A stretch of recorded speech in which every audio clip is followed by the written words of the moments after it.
an ultimate global podcast. Hello, and welcome to our special weekly podcast on trending international and social affairs. You're listening to Saurabh Kora and George Mavros from Sydney. So, welcome again to another exciting episode of Ultimate Global Podcast.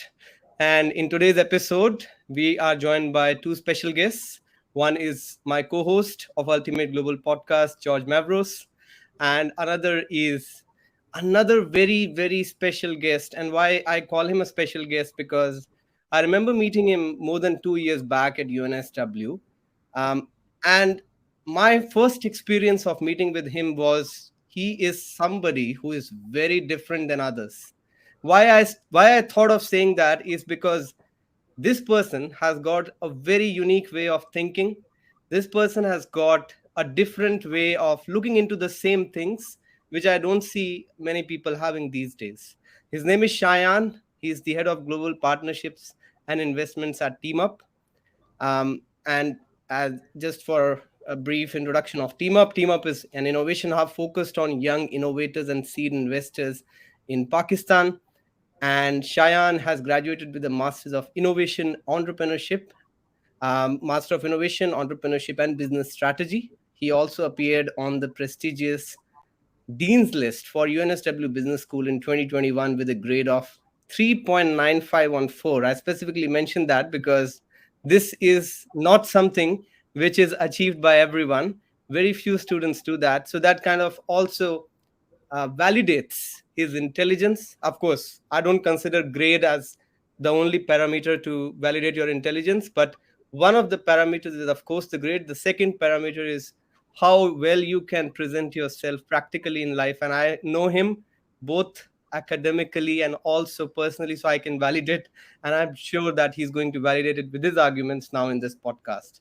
One of the best things about Shayan, and I say it quite openly to everyone, we are from different countries. We are from countries who have always been having very different views in terms of nationalism, in terms of religion. And we have had a discussion on this as well, both Shayan and I, and both of us don't believe in nationalism and religion. So I think that's a good thing that we are on the same page when it comes to nationalism and religion. But the good thing about Shayan is that he's a person with positive attitude. He's a person always willing to learn new things and a highly motivated individual to create that impact in his surroundings. But in today's topic, today's podcast, we are talking about this interesting book by Atomic Habits by James Clear, and how atomic habits, how small routines can change your daily life. And they can create an impact on your life, not only in the short term, but also in the long term. So, starting with you, Shayan, on this topic of how will you define atomic habits and how does one build atomic habits? So thank you, Saurabh, for such a long and quite honestly and embarrassingly kind By the introduction. way, I Yeah, have yeah, never had such a long introduction. You can ask George as well. I think this is the longest introduction I've had. yeah. Thank you for that. You're very kind. If I'm half the things that you have said, I'll be very happy with myself. But yeah, I think Atomic Habits, Atomic Habits is when I read this book, it was quite honestly transformational. And I know it's very easy to say these things about different books. And I hear a lot of people saying this was a transformational experience or this was a transformational book. But I say this very responsibly because, quite honestly, this transformed me into a person that I am today in my professional capacity and my personal capacity. So, for example, I was a person who used to linger on till 3 a.m. in the night and then would wake up at 10 a.m., 11 a.m. Generally, and then half the day was gone and I would still be feeling very sluggish and lazy, and I'd be low on energy, wouldn't follow through on different tasks that I had taken up. I wouldn't mind giving myself time to recover, to reflect on the days. So yeah, this was me before reading this book, but then I got to realize why these things are happening and how I can take control of the situation and how I can change them by reading this book.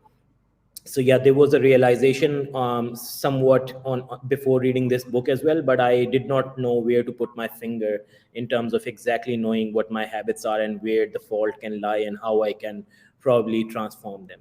So I think the biggest takeaway from this book was the 1% change that you can have on a daily basis, and at the end of the year, if you're improving yourself just by 1%, you will be 37 times better, more than 37 times better from where you started in that year.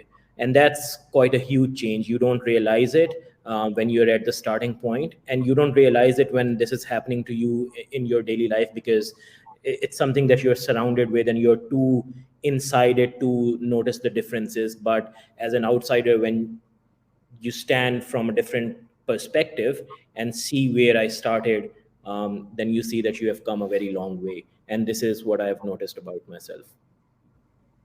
Yeah, absolutely. And one of the interesting things I liked about this book, and I would point it out to George, is it talks about something called as the valley of disappointment, and which is at the beginning of while you're trying to change yourself and while you're trying to build an atomic habit. So it says that at the beginning, when you're trying to change yourself, you might take a lot of action, but it might not give you much of a result. And that's where most of the people fail. They think that we are taking actions, but it's not giving us any result. But James Clear clearly talks about this fact that at this time, patience is required, and you need to wait till the time you can reach a breakthrough point, which then helps you to see the impact that you can see with your atomic habits. I know, George, that you have been doing these mentorship sessions with students where you have been teaching very similar things. So, what would you be saying in this regard of atomic habits? Well, first off, I think that too many people want to break a habit that they've had for 20 years by working hard at it for 20 minutes. There's something wrong with that calculation. So many people say, oh, I've got to stop doing this and all of that, and I'll try this for a week or a month, 3 months, and nothing's happened. Well, how long were you doing the other thing? Because the longer you've been doing something, the harder it is to get out of that habit. You can read any number of courses and listen to the gurus and all of that, and they say, oh, 7 days, you can change any habit. 14 days, you can change any habit. 30 days, you can change any habit. I do a lot of work with people that have suffered from drug, alcohol, all sorts of gambling addictions. I can tell you there are people that suffer from those addictions. They're working on it for 30 years to make sure they don't go back. So if you want to give up too early, you just need to think about how long was I doing the other thing and how long have I given this a chance? So there are certain things that certainly within 7 days or 14 days or 21 days or 30 days or whatever it is, yes, I agree, we can change habits. The first thing that happens, whatever you're going to do, and this is why I as you know, Sarab, I have many funny sayings, but they're about serious business. If you want to move your hands, if you want to move your feet, if you want to change your situation, the first thing you have to do is move your mind. If you don't move your mind, if you don't make a conscious change, then no matter what you're attempting to change as a habit, no matter how long you take, it won't happen. So you have to be committed. And that's my intro into this topic. Yep. I Yeah. think what George is saying is very interesting, and I'll take it a bit further with what I got from this book. So, George, I truly agree with what you have just said about the habits and how when we are coming on the back of 20 years of building a habit and continuing in a certain way, we get stuck with it. And I have just described that the same I was doing the same thing for 20 years. I was wasting my days and probably not even realizing why this is happening. And one of the first things that enabled me to change this was taking notice of the context that I was living in, the environment around me, and how I can optimize that in order to bring that change. So when you are in a certain environment and it is enabling you in a certain way, you get stuck with the habits that are getting the cues from that environment. So, for example, if you are surrounded with people who are smoking, you are much more likely to smoke with them. If you're surrounded with people, if you're going to a bar every day, you are much more likely to become alcoholic. Or if you have a bottle lying with you on the bedside, then you're probably ending up drinking at night when you're alone. So these are the cues that you're getting from your environment. And in order to transform your habits, what you have to do is you have to transform your environment. And that is literally taking a look at everything around you, the people, different items lying around you, and the way you have organized your bedroom or living room or any other place. And then taking a very deliberate approach as to notice what are these different items enabling me to do.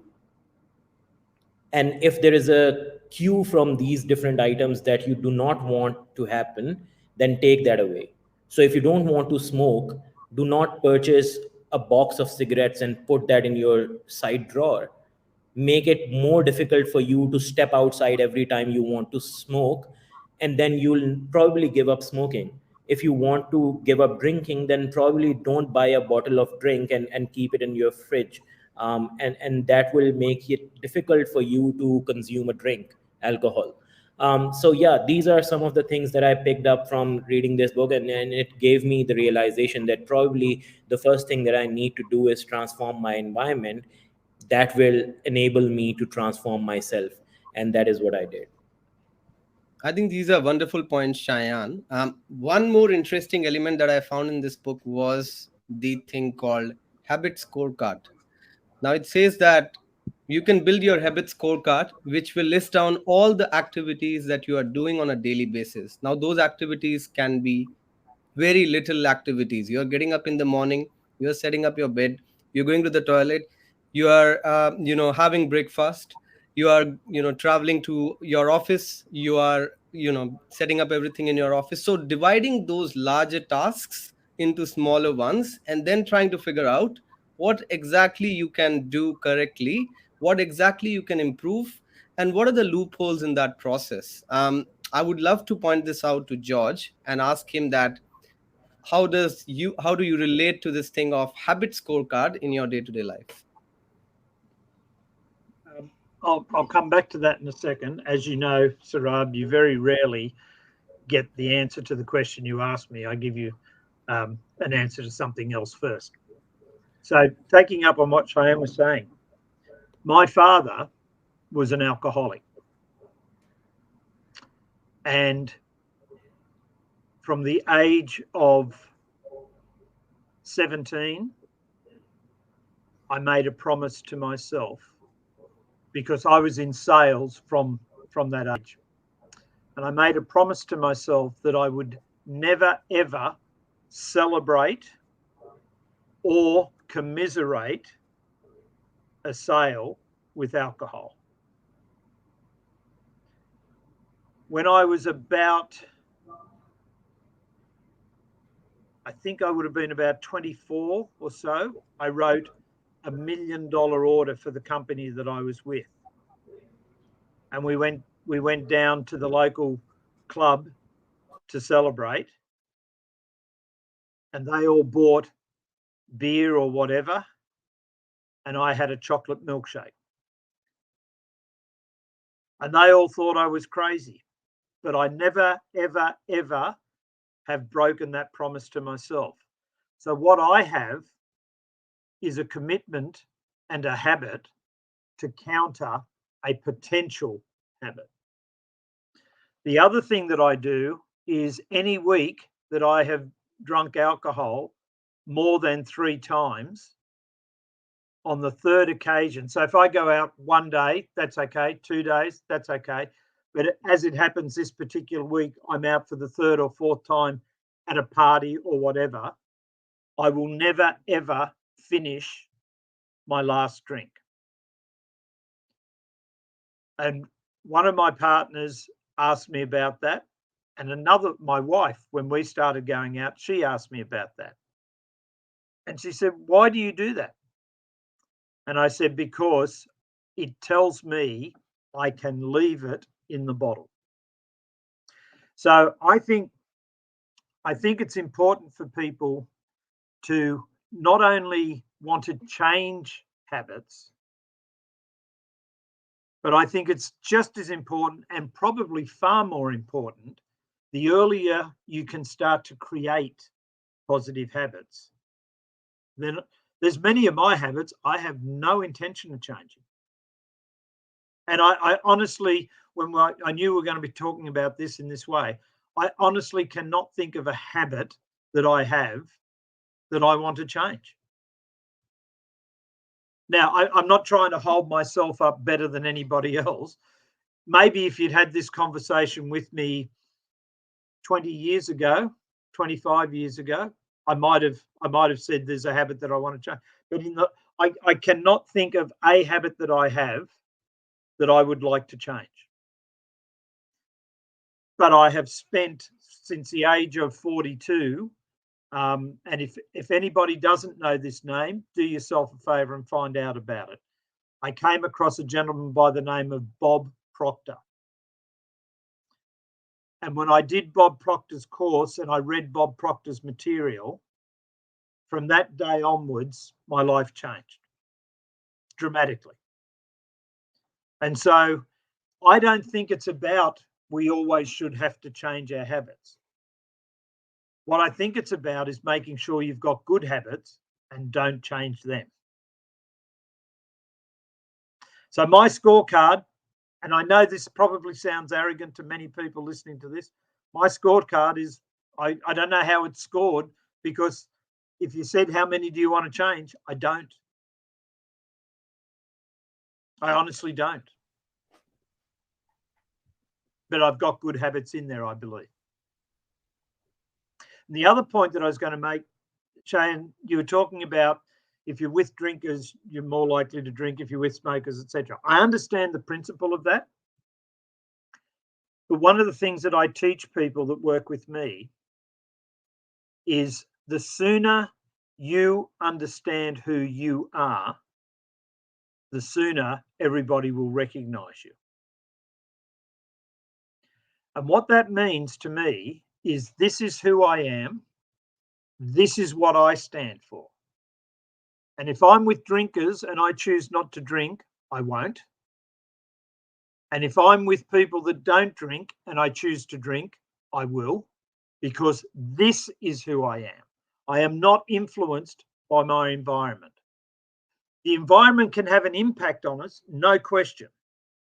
We can never, ever, ever control the circumstances we find ourselves in, but we're responsible for our reactions to it. And if everybody took responsibility for their reactions in any environment, then it doesn't matter the environment, you'll just accept what you're doing. So I sort of agree with you, Shayan, but I wanted to make a different point. I think one of the things is very important, George, is the fact of addiction to anything. We have addiction to smoking. We have addiction to alcohol, or we can have addiction to any bad thing. Now, many people listening to this podcast might be addicted to some or the other things, and they will want to know your perspectives, Shayan and George, as to how can they come out of any addiction. A lot of you have already touched base a bit on that part, but maybe we can go go in detail as to a lot of my friends, for example, back in India, used to smoke a lot. And the most important thing they used to tell me is that the ones who left smoking was previously I used to smoke like 40 a week. Then I got it reduced down to 30 a week. Then it got down to 20 a week. So I think they took those small steps, and I could now link it to this book, what this book is trying to tell, that you take those small steps that can make an impact in your long term life. Isn't it, Shayan? Yeah, I agree. And there is another thing. I think what George is saying makes a lot of sense, because if you are able to have a personality as strong as George has, perhaps, where you have your own deliberate identity, then it's very easy for you to stay off these things. And I think I can relate with George in a couple of things. For example, a lot of my friends when I was growing up used to drink and do drugs, but I never touched them, because in my identity I had ingrained this, that no, I'm not a sort of person who wants to entertain himself by indulging into drinks or by indulging into drugs. And I had a mission that I was on, and I was true to that mission. And for me, that mission was something that I had to keep my eye on. And so I stayed off these things. So I think, yes, if you have a very strong identity in yourself, it is easier. But I also realize that every person is different, and every person does not have the same sense of identity, and therefore sometimes people end up having or developing certain habits that they want to get rid of. And in that case, these things come up, that if you want to, for example, take a case of addiction, drug addiction. When you go into rehabilitation, what do? They first of all change your entire environment. All the cues that force you or kind of motivate you to go towards drugs, they are taken away. Your friends who you do drugs with, they take them away. They don't let you indulge with them. The conditions, the money, that is taken away. And then even when you step out of that rehabilitation program, they give you an entire like list of recommendations to do, and these include staying off the people or the areas where you used to do drugs. And this is for the same reason, because again, these things contain different cues that are likely to push you towards the old ways.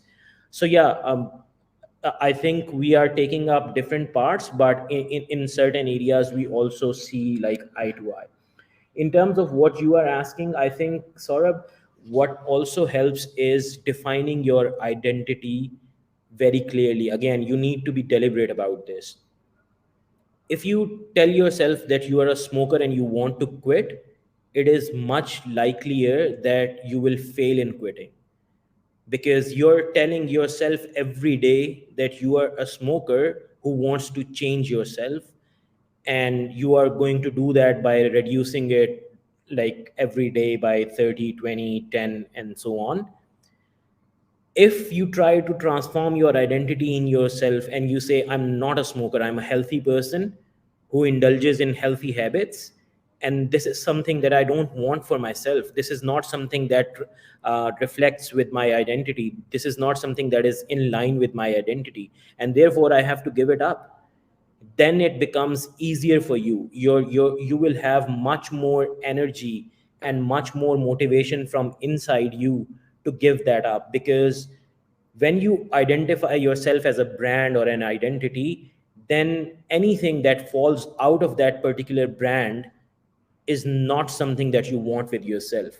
So if I want to be an entrepreneur and I'm sticking with like spending on different things that do not translate into my mission, do not translate into a business, do not translate into an asset, I'm not really going with my identity.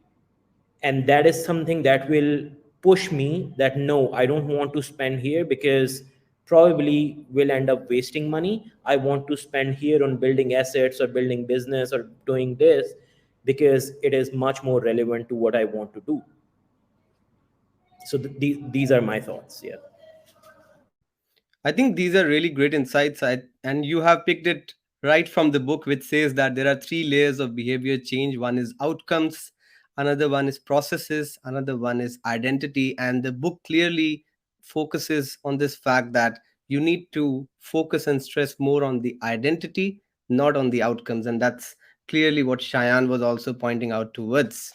Now, there is another aspect which was referred in the book, and I really like that fact, which was to focus on the systems and the processes and forget about the goals. James Clear states this fact, and I will quote him, which says that goals are good for setting direction, but systems are best for making progress. And therefore, you need to build a system of good and atomic habits rather than focusing only on the goals, which is again pretty interesting, because a lot of times, when we are in the business, we are talking about that's what we are focusing to achieve in this quarter. That's the target that I'm going to hit in the sales for this particular quarter. um, and sometimes we might forget on the systems that we are trying to build. How are we going to achieve that goal? What is going to be our weekly goal?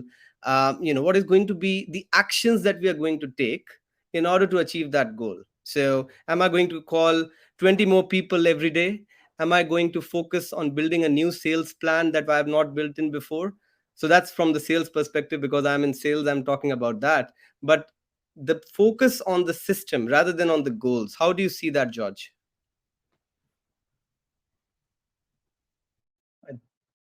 I recently did a presentation to a group of people from BNI, which is a networking group. It is the largest and most successful networking group for businesses in the world. It is just extraordinary what it generates. But one of the things that they do is they have what's known as the traffic lights. And they require you to have a meeting with various people in your chapter. Excuse me. And that's called a one-to-one. They expect you to provide referrals for people in your chapter. Referrals. They expect you to continue to educate yourself in how to be a better BNI member, or how to be a better professional in your choice, which is CEUs. And they require you to attend the meeting each week. So when you do the minimum CEU, when you do the minimum one-to-one, when you do the minimum attendance, when you do the minimum referrals, you get points. And at a certain number of points, you are in the green. The next level down is yellow. The next level down is red. And the bottom is grey. So I did a presentation, and everybody always talks about, oh, I've got to do the greens. Everybody's pushing me to do the greens. That's the goal. What I explain to people is, forget about getting into the green. Don't worry about getting into the green. Getting into the green is not about getting into the green. Getting into the green is about meeting more people in business that you want to do business with. Turning up each week to communicate with the people you want to do business with. Doing study to get better at your profession, or to understand how you can do more business with people. If we do all of these things, we automatically will be in the green. But you've all spent $2,000 to be a member of this chapter. Why would you spend money and not want? If Shayan and you and I are in the group together, why wouldn't I want to meet him to try and get business? Why wouldn't I want to try and help him get business? So the whole thing of goals, the goal is not about the goal. The goal is about, that's where you're heading. I coached children in soccer from the age of 17 up until I was about, I think, 55 or so. I never, ever, ever had the goal of winning the competition. I had the goal of my children, whoever I was training, to be able to understand possession, to be able to understand position, to be able to understand how to score goals, to be able to understand how to defend. There's some extraordinary thing that occurred. Those years that they knew how to defend, they knew how to have possession, and they knew how to score, we won the competition. Because it's not about winning the competition. If you do all of those things, possession, position, and all of that, think about it. Unless you're a terrible kicker, whilst ever I've got possession, you can't score. So unless I'm kicking the goal for you, possession stops the opposition scoring. And in habits and these sorts of things, the thing I loved about what you're saying, Shayan, about not seeing yourself as a smoker wanting to reduce it, but to see yourself as a non-smoker, I will slightly change your words, and I would say I see myself as a non-smoker with some bad habits. Now I want to get rid of that habit, right? But yes, you're 100% right. If you start from the position, please understand, and that's what you're doing. When we start talking to people, the first person that hears it, good or bad, is us. And what your example, you start off by saying, "Hey, George, you're a smoker." Oh, that's a good place to start. I've just reinforced it. Whereas if we take the approach, I am a non-smoker with a bad habit, you heard it before anybody else does. And I think that's a wonderful thing for people to understand from what Shayan was saying. If you start off with, "Oh, I'm a person that sleeps in, I've got to try and improve on that," every day you say that, you're reinforcing it. So yeah, I hope that answers what you wanted, Surat. Yeah, in fact, I was just thinking of one of the examples from my life. When I came to Australia 3 years back, one of my main aims was to network with people in Australia as much as possible. And that was my primary goal when I landed in Australia. But if I look at it in terms of the process, I took a lot of actions as well in terms of meeting new people through meetup groups, attending as many events as I can in the university, and I kind of changed my identity. So I was never a person who even used to take a sip of alcohol before coming to Australia. But when I came to Australia, I saw that it's very easy to have a conversation with Aussies over a beer. Then I thought, why not change my identity? So I thought of changing my identity, and many people thought that I'm very confident in talking to people in professional events. I can hold a beer and talk to people, but I was never that confident. I just changed my way of people looking at me. I thought that if that's what is making the conversation more fruitful, why not just hold a glass of beer and have that conversation started to get the stuff done? So that was my goal. I wanted to network with people in a very meaningful manner. The actions that I took were to attend events, talk to people, change my identity in a way that is more acceptable in the new culture, so that I'm not focusing on the outcomes and I focus on the identity. I'm sure, Shayan, you might be having a similar example when you came to Australia. Would you like to share any of that with us? Sure. Saurabh, there is a saying. It says, "Culture eats strategy for lunch," and culture of an organization is sort of like a system, and its strategy defines the goals where you want to head. And that is what we and especially George was talking about. And I can so much relate to it. I used to be a part of an organization where people were taught to be efficient. They were taught to be very out there and communicative, not only just inside their own teams but also with other departments that were working. And in order to implement that, they used to have certain mechanisms where we had to sit with people, we had to talk to them, and yeah, they were making it happen.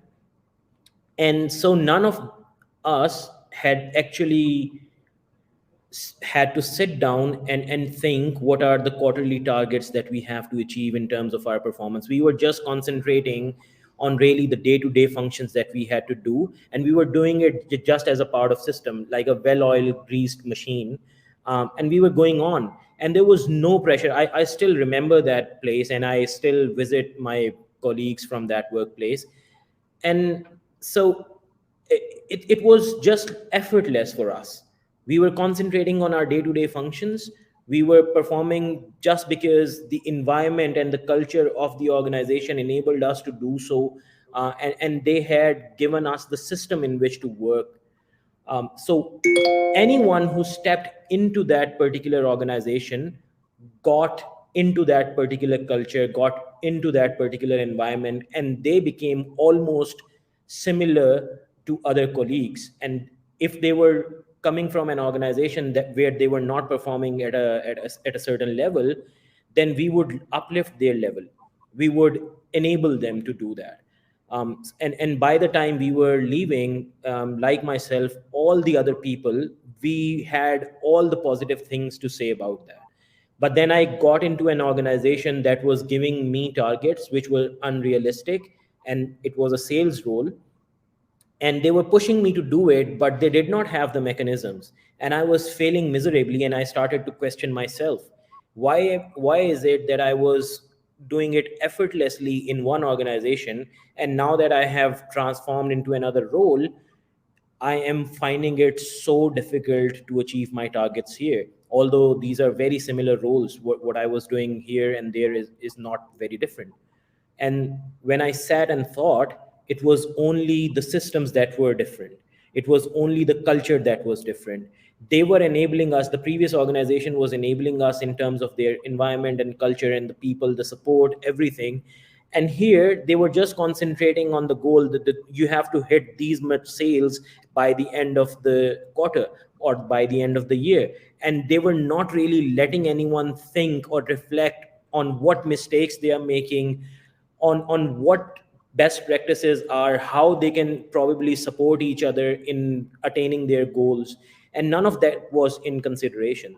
So there was a drastic change in the culture, and it did not even take me like the first quarter to realize that no, this is not the workplace that I want to be at, and so I had to quit.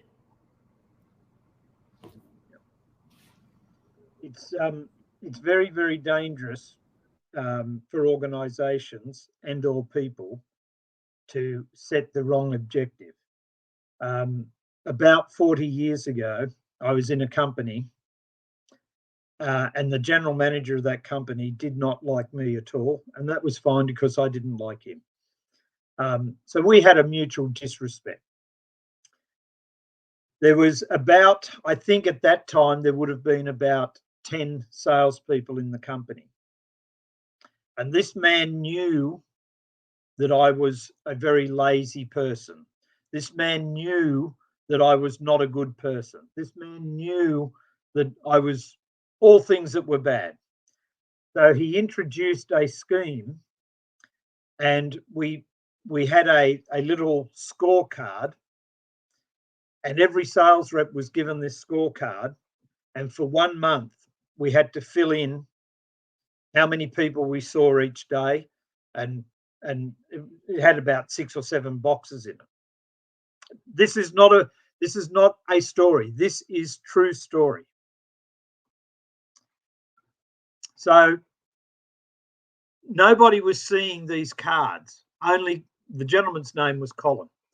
Only Colin was getting the cards. Not even the boss that owned the company was getting these cards. So we were sitting in the sales meeting. We used to have a sales meeting every Friday. And Colin came in and said, "Oh, Jeff," that was the owner of the company, "can I take a few minutes of the meeting, please?" And Jeff said, "Yeah, sure, okay, go." So Colin started, and he had his piece of paper, and he started to talk about the sales reps and talking about the salesmen in descending order of who had done the most number of calls, because that's what it was about. How many calls did you do in a day? And it turned out that Colin was 100% right. I had done less calls than anybody else in the company. And he turned and he said to Jeff, so what do you think of that? I can't actually tell you what Jeff said because this is a public show. But he said to him words in great Australian language, you are a silly man and you don't have many brains. You have squandered my money. Now, a lot of the words he used were only 4-letter words, but conveyed that message. Colin was horrified and he said, you're always sticking up for George. And Jeff said to him, with a few more adjectives, if you'd come in 5 minutes earlier, I just complimented George. He has sold more than any 2 salespeople the last month. So he has sold more than any 2 salespeople. Do you really think I care how many people he sees? Now, the reason I'm bringing that up, what happened was everybody got carried away with seeing people. So I would rush in and say, hi, Sarab, you don't need anything today? Nope. Pick. Hi, Shayan, you don't need anything today? Nope. Pick.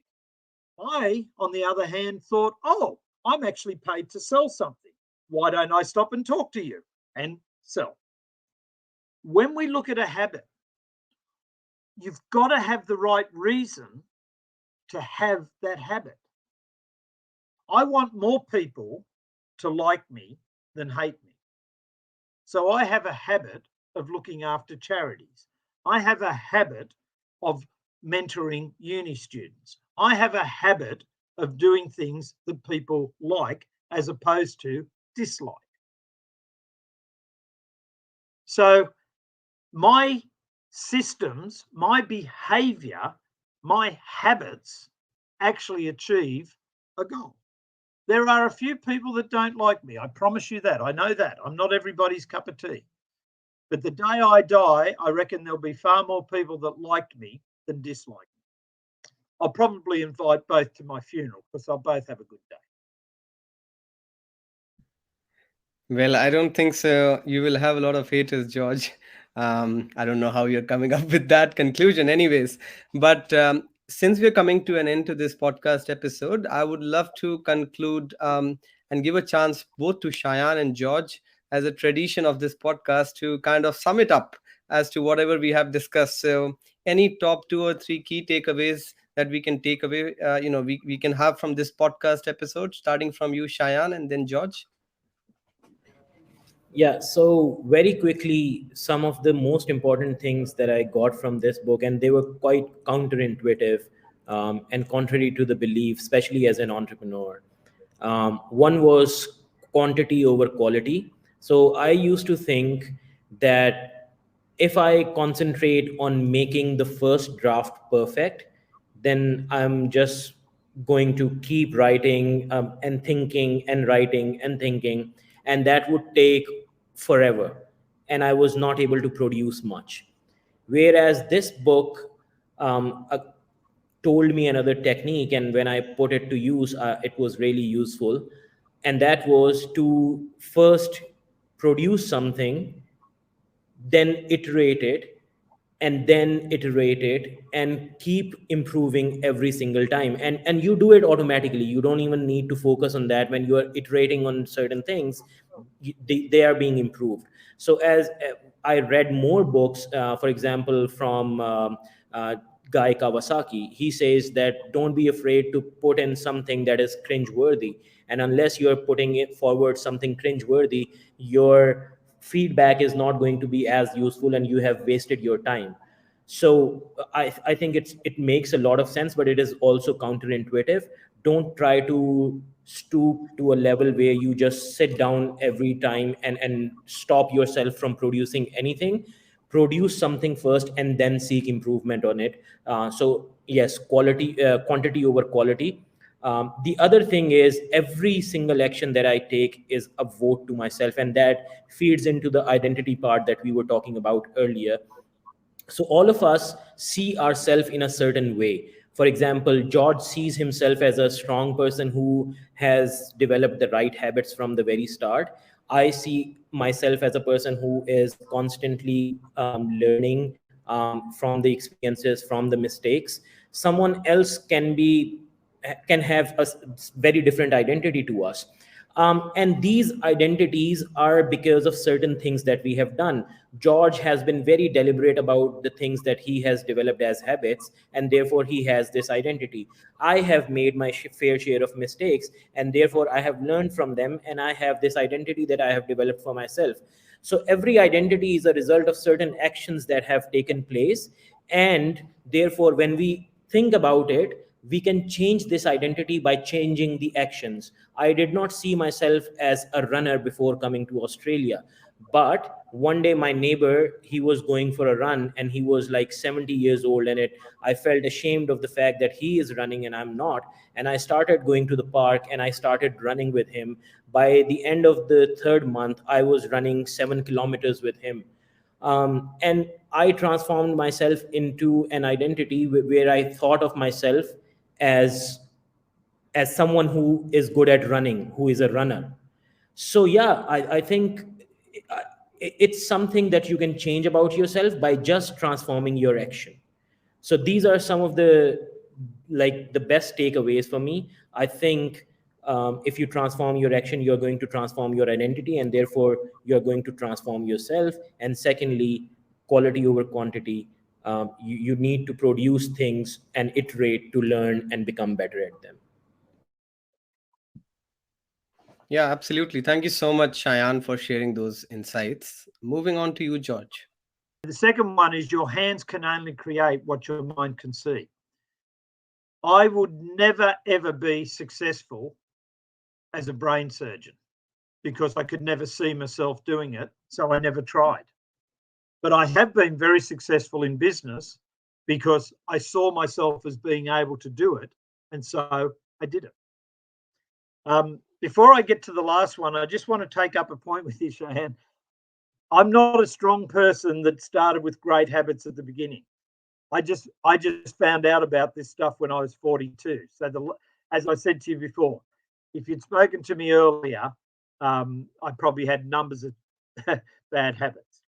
One of my early bad habits was I knew I could meet my budget in 3 days, so I never worked 5 days. And then that same man, Jeff Penny, came up with a strategy to encourage me to work 5 days to make more money, and that changed that habit. But my original first 3 years with Jeff, he knew I never worked more than 3 days a week because I could. What I did is I set myself a goal of getting my budget plus 20%. And the first 3 years, he kept increasing my budget. I kept meeting my budget and only working 3 days a week. And I used to play snooker down at the local club. And the fourth year, he said, right, if you meet your budget, you will get paid this. If you go above your budget, you will get paid this. And if you go above that again, you will get a percentage of profits. He changed the habit. So I promise you I have bad habits. I just overcame a lot of them earlier on. And the last one that I want to leave people with, which is something that I talk to any of my people that have addiction. Now, you don't have to have addictions to want to change your habits. There can just be habits that you've got that you want to improve on.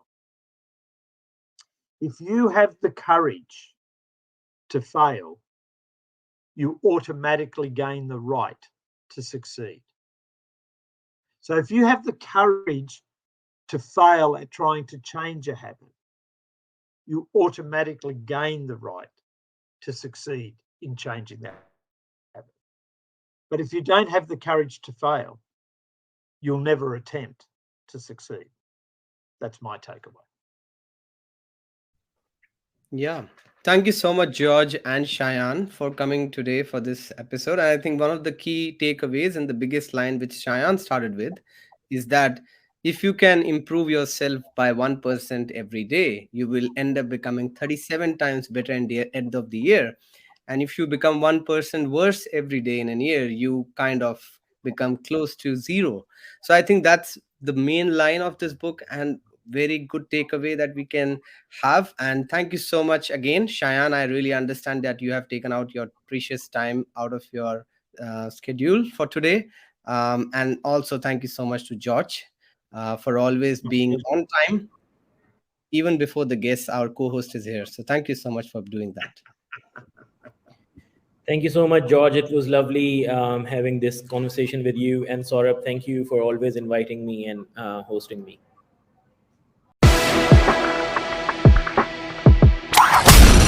This is an Ultimate Global Podcast.